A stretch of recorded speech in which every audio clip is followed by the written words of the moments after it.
куриера без нищо в него, но все пак.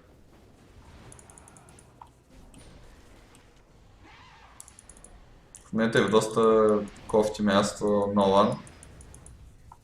Ще бъде хекснат. Хавоз тук може би ще успее да го бие, няма да успее. Бъкъбъл от Нолан.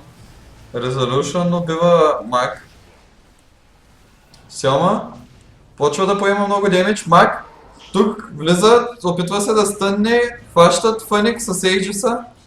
Нолан в момента гони Фъник и Нофиер обаче се тръгва през това време. Трона не поема демидж. Resolution тук ще умре май.